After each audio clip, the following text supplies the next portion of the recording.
Assalamu alaikum. Welcome to the first lecture of natural language processing. हमारा topic start होगा regular expression से। Regular expression का concept आप लोगों ने अंडर ग्रेजुएट कोर्स में पढ़ा होगा, that is theory of automata या थ्योरी ऑफ कंप्यूटेशन। अब हम एनएलपी के कॉन्टेक्स्ट में देखते हैं कि रेगुलर एक्सप्रेशन किस तरीके से यूज की जा सकती है डिफरेंट प्रॉब्लम्स को सॉल्व करने के लिए। सो रेगुलर एक्सप्रेशन को हम आमतौर पे एज अ फॉर्मल लैंग्वेज के तौर पे ट्रीट करते हैं कि अगर हमें कोई पैटर्न एक्सट्रैक्ट करना है फ्रॉम टेक्स्ट तो हम रेगुलर एक्सप्रेशन उस टेक्स्ट की अगेंस्ट लिख के वो पर्टिकुलर टेक्स्ट एक्सट्रैक्ट कर सकते हैं। A regular expression is an algebraic notation for characterizing a set of strings. The regular expression search function will search through the corpus. तो जब भी हमें कोई पैटर्न आइडेंटिफाई करना है तो हम उस पैटर्न की रेगुलर एक्सप्रेशन लिखेंगे और वो रेगुलर एक्सप्रेशन तमाम के तमाम कॉर्पस से, कॉर्पस का क्या मतलब है कि जो डॉक्यूमेंट, सिंगल डॉक्यूमेंट और कलेक्शन ऑफ डॉक्यूमेंट्स, उसमें से वो सर्च करेगा और तमाम के तमाम इंस्टेंसेस जो उस रेगुलर एक्सप्रेशन से मैच कर रहे हैं या फर्स्ट वन, डिपेंडिंग अपॉन के आप किस तरह उसको सर्च कर रहे हैं, वो सारी की सारी रिटर्न कर देगा। इसकी एग्जांपल क्या हो सकती है कि आपके पास पीस ऑफ टेक्स्ट है और उसमें डिफरेंट ईमेल एड्रेसेस हैं और आप ऑटोमेटिकली वो तमाम के तमाम ईमेल एड्रेसेस जो उस डॉक्यूमेंट में हैं उसको एक्सट्रैक्ट करना चाह रहे हैं, तो देन आप उसके अगेंस्ट एक रेगुलर एक्सप्रेशन लिखेंगे और वो रेगुलर एक्सप्रेशन उस कंप्लीट डॉक्यूमेंट को प्रोसेस करेगा, इन अदर वर्ड उस कॉर्पस को प्रोसेस करेगा और उसमें से तमाम ईमेल एड्रेसेस रिटर्न कर देगा। सो सिंपल रेगुलर एक्सप्रेशन से स्टार्ट करते हैं कि the simplest kind of regular expression is a sequence of simple characters.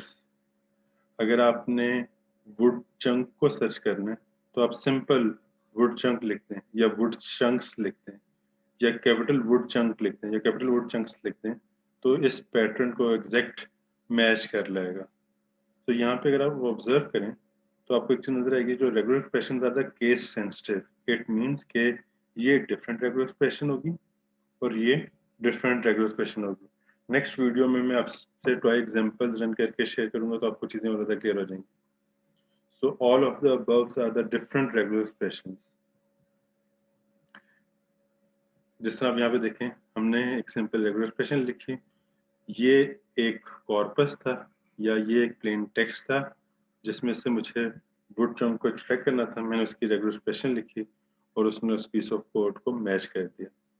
Similarly ये रेगुलर एक्सप्रेशन सिर्फ ए को मैच करेगी, ये रेगुलर एक्सप्रेशन सिंपल इस सिंबल को मैच करेगी। तो जिस तरीके से भी जितनी भी आप कॉम्प्लेक्स रेगुलर एक्सप्रेशन लिखते रहेंगे वो एग्जैक्ट पैटर्न को फाइंड करके लाएगी। अब हम कॉम्प्लेक्स रेगुलर एक्सप्रेशन की तरफ मूव करते हैं कि मजीद रेगुलर एक्सप्रेशन को कॉम्प्लेक्स कैसे लिखा जा सकता है। अगर आप इस एग्जांपल को देखें, आप ये चाहते हैं कि जो टेक्स्ट में तमाम के तमाम जो occurrences हैं वर्ड चंक की, जो स्मॉल डब्ल्यू से लिखी हुई हैं या कैपिटल डब्ल्यू से लिखी हुई हैं, वो सारी की सारी मैच हो जाए, तो देन आप यहाँ पे डिस्टिंक्शन ऑपरेटर यूज कर सकते हैं। The strings of factors inside the braces specifies a distinction of the character to match. So अब जब आप स्क्वायर ब्रैकेट को यूज करते हैं और यहाँ पे आपने W या कैपिटल W इस तरह लिख दिया या कैपिटल W और W लिख दिया, तो ये अब इंडिकेट करेगा कि OODCHUCK तो एंड पे लाजमी आ रहा हो और जो स्टार्ट में स्मॉल w भी आ सकता है और कैपिटल W भी आ सकता है। तो अब ये जो सिंपल रेगुलर एक्सप्रेशन है ये इन दोनों इंस्टेंसेस को मैच करेगी। नेक्स्ट, अब जब आप यहाँ पे लिखते हैं ना 1 2 3 4 5 9 10, इसका मतलब ये है कि ये किसी भी एक डिजिट को मैच कर रहा है।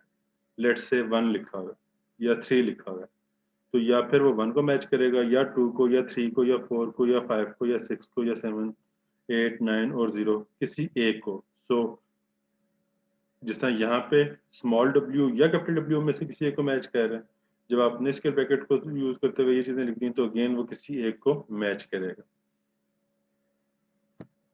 नेक्स्ट, आप यहाँ पे रेंजेस भी डिफाइन कर सकते हैं। जिस तरह अगर आपने किसी भी अपर केस को मैच करना है, किसी भी एक कैरेक्टर को, तो आप सिंपल A to Z लिख सकते हैं। और इसका अल्टरनेट क्या हो सकता है, आप लिखें square bracket A B C D E F up to capital Z। अगर आप सिंपल A-Z लिख देंगे तो ये इसी के ही इक्विवेलेंट है। सिमिलरली अगर आप स्मॉल a to Z लिखेंगे तो ये किसी भी लोअर केस करेक्टर को एक को मैच करेगा। और अगर आप किसी एक डिजिट को मैच करना चाह रहे हैं तो 0 to 9। सिमिलरली अगर आप 2 to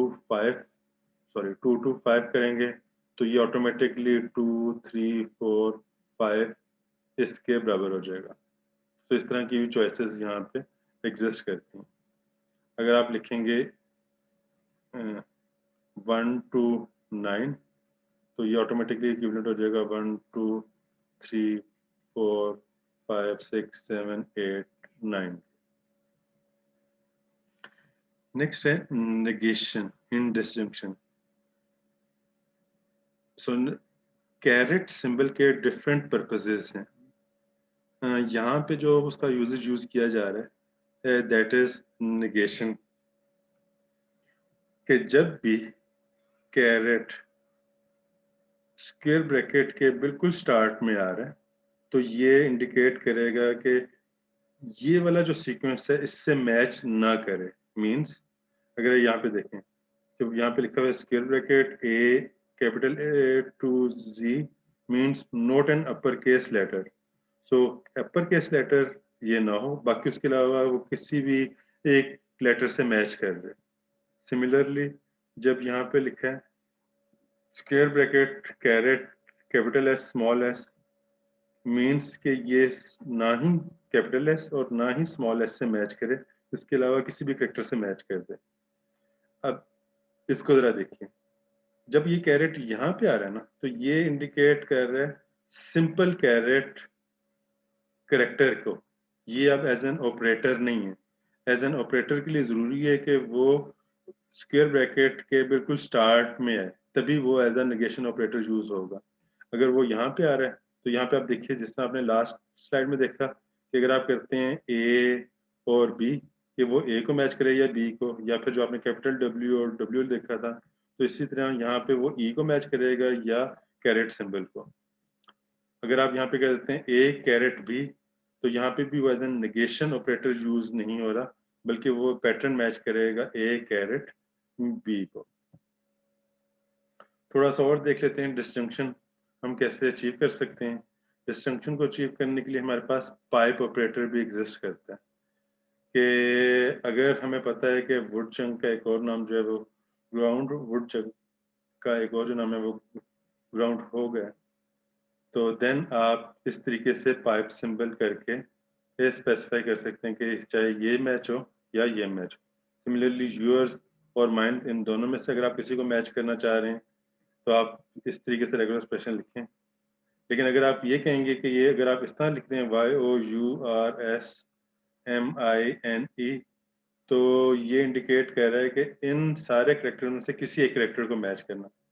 जब आप पाइप सिंबल डाल रहे हैं तो आप कह रहे हैं कि ये पूरा पैटर्न मैच हो या ये वाला पैटर्न मैच हो। अगर आप यहाँ पे सिंगल करेक्टर कह रहे हैं ए मैच हो या बी मैच हो या सी, तो ये ऑटोमेटिकली इक्विवेलेंट है ए बी और सी। इसी तरह अगर आप कुछ इस तरह की रेगुलर एक्सप्रेशन लिखना चाह रहे हैं कि जो वुडचक है इसका भी स्मॉल और कैपिटल दोनों मैच हों और इसके भी स्मॉल और कैपिटल, तो आप इस तरीके से स्क्वायर ब्रैकेट देन यहाँ पे पाइप सिंबल और यहाँ पे स्क्वायर ब्रैकेट में आप ये ऑप्शन लिख सकते हैं। तो ये आप तमाम के तमाम सिचुएशंस को हैंडल कर लेगा, चाहे वो कैपिटल से स्टार्ट हो रहा हो या वो स्मॉल से स्टार्ट हो रहा हो। कुछ और ऑपरेटर्स हैं, उनको जरा देख लेते हैं। ये बड़े पावरफुल ऑपरेटर हैं। एक है क्लीन स्टार और एक है clean plus. Kleene star operator क्या काम करता है, जब भी ये किसी भी कैरेक्टर के साथ है तो उसकी वो जीरो और मोर इंस्टेंसेस को कैप्चर करता है।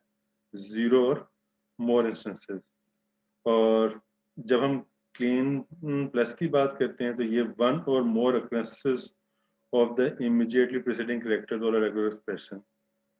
अगर हम यहाँ पे कहेंगे ए स्टेरिक तो इट मीन्स के ये इसको रिप्लेस कर देगा नल से, तो यहाँ पे सिर्फ ए आ जाएगा, या फिर 1a से, या फिर सो इट मीन्स कि जो ए स्टेरिक है ये नल स्ट्रिंग से भी रिप्लेस हो सकता है, सिंपल ए से भी, 2 टाइम्स ए से भी, 3 टाइम्स ए से भी, और ए से भी। जबकि जब हम ए प्लस की बात करते हैं तो यहाँ पे एक या एक से ज्यादा इंस्टेंसेस, जबकि इसमें 0 और मोर इंस्टेंसेस। और ये जो डॉट का सिंबल है, a wildcard expression that matches any single character, तो जहाँ पे भी आपको डॉट नजर आ रहा है स्लैश करके, तो ये किसी भी सिंगल कैरेक्टर से मैच, और एक्सेप्ट कैरेज रिटर्न, सिर्फ इससे मैच नहीं करेगा। इन एग्जांपल से आपको चीजें ज्यादा क्लियर हो जाती हैं। अब आप टेक्स्ट में से कलर की तमाम कलर, इस वाले कलर को भी फाइंड करना चाह रहे हैं और इस कलर को भी फाइंड करना चाह रहे हैं, एक ऑप्शन क्या हो सकती है कि आप डिस्टिंक्शन ऑपरेटर यूज कर लें। आप लिखें COLOR, पाइप साइन COLOUR, या फिर आप यहाँ पे ये ऑप्शनल ऑपरेटर को यूज करते हुए ये आप इंडिकेट कर रहे हैं कि जो यू है ये अगर हो भी सकता है और नहीं भी, ये ऑप्शनल हो गया। तो ऑटोमेटिकली अगर यू आ रहा है तो ये वाली ऑप्शन, ये वाली बन जाएगा, अगर यू नहीं आ रहा इग्नोर कर देगा तो ये वाली वर्ड बन जाएगा, और इस तरह ये वाली रेगुलर एक्सप्रेशन इन दोनों को रिप्रेजेंट कर देगी। इसी तरीके से समटाइम्स आपको इस तरह के वर्ड मिलते हैं, O double O H, 3 times O, फिर 4 times O and so on. तो इस तरह की वेरिएशंस को भी हम थ्रू रेगुलर एक्सप्रेशन हैंडल कर सकते हैं। क्या आपको पता है कि ये सारे के सारे एक ही वर्ड्स के वेरिएशंस हैं, और इस पर मजीद जो भी आपने टेक्स्ट प्रोसेसिंग करनी है आप कर सकते हैं। स्पेशली ये आपने देखा होगा जब आप लोग रोमन उर्दू में लिख रहे हैं और आपने किसी भी चीज़ पे जोर देना है कि खुश लेट से लिखना है, तो आप लिख देते हैं KRUSHHH, या अच्छा लिखना हो तो ACHAAA लिख देते हैं।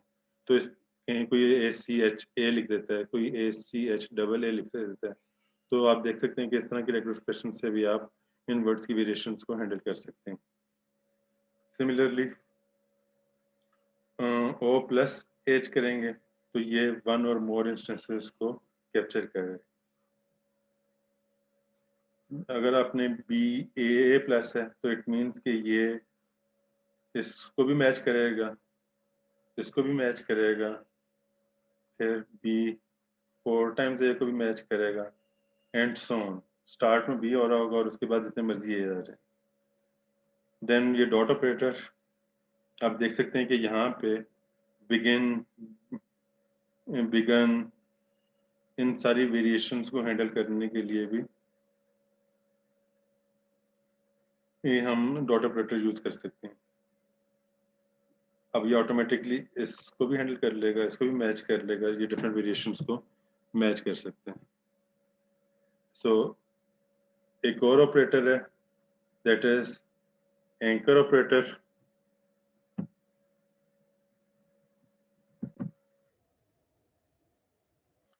तो ये भी 2 तरह के ऑपरेटर्स हैं, एक कैरेट और एक डॉलर साइन।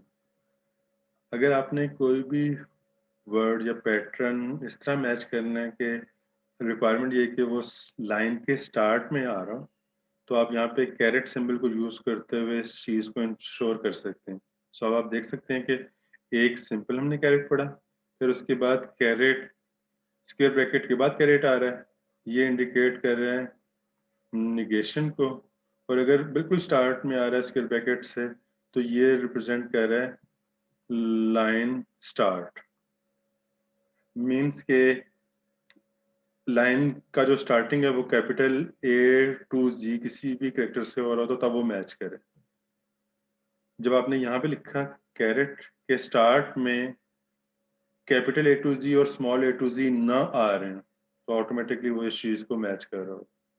इसी तरीके से जो डॉलर साइन है ये इंडिकेट करता है लाइन के एंड पे कोई चीज मैच करनी है। तो जब आपने यहाँ पे स्लैश डॉट किया, आपने देखा होगा लास्ट स्लाइड में सिंपल डॉट ऑपरेटर है जो इंडिकेट करता है कि किसी भी कैरेक्टर से मैच करो। लेकिन जब आपने फुल स्टॉप को मैच करना है तो यहाँ पे हम स्लैश का सिंबल यूज करते हैं ताकि फुल स्टॉप कैरेक्टर के तौर पे मैच हो, और साथ हमने डॉलर साइन डाल दिया तो अब ये इंडिकेट करेगा कि एंड पे फुल स्टॉप आ रहा हो तो तब ये मैच हो। और अगर आप सिंपल डॉट डॉलर कर देते हैं तो ये लाइन के एंड पे किसी भी चीज को मैच कर सकते हैं। फिर एक और जो है वो है slash B. Slash B represent करता है वर्ड बाउंड्री को। अज्यूम कीजिए कि आप लिखते हैं 993 और अगर आपने और एक वर्ड है 99 आप अगर रेगुलर एक्सप्रेशन लिखते हैं 99 की तो ये 99 इसको भी मैच करेगा और इसको भी मैच करेगा। लेकिन अब आप चाहते हैं कि ये जो रेगुलर एक्सप्रेशन 99 है ये सिर्फ इससे मैच हो, क्योंकि ये तो 993 है, ये तो सिंपल 99 नहीं है। तो इस तरह की चीज़ों को इंश्योर करने के लिए कि इसके स्टार्ट ये जो वर्ड है, जो पैटर्न है, ये इंडिपेंडेंट वर्ड हो, इसके स्टार्ट में और एंड पे स्पेस आ रही है या कोई और एक्स्ट्रा या इररेलेवेंट कैरेक्टर्स ना हो, तो आप स्लैश बी और स्लैश बी लिख के इस चीज़ को इंश्योर कर सकते हैं। नेक्स्ट वीडियो में इसकी जब एग्जांपल करेंगे तो चीज़ें और क्लियर हो जाएंगी। डिस्टिंक्शन ऑपरेटर्स को हम पाइप साइन से भी रिप्रेजेंट कर सकते हैं। ये पहले हमने देख लिया, द पैटर्न कैट और dog matches either the string. अब इसकी समटाइम जरूरत ये पेश आती है कि आपने फ्लाई और फ्लाइज ये दोनों पैटर्न सर्च करने। एक ऑप्शन क्या है? एक ऑप्शन ये है कि आप लिख दें फ्लाई और देन उसके बाद फ्लाइज, इस तरीके से लिख दीजिए। देन दूसरी ऑप्शन क्या है? आप लिखें FL और देन पैरेंथेसिस में Y या IES। तो इस तरह भी आप रेगुलर एक्सप्रेशन लिख के ये दोनों वेरिएशंस को हैंडल कर सकते हैं। तो यहाँ पे हमने पैरेंथेसिस के थ्रू वो डिस्जंक्शन को स्पेसिफाई कर दिया कि जो डिस्टिंक्शन है वो इस चीज़ पे अप्लाई होनी है।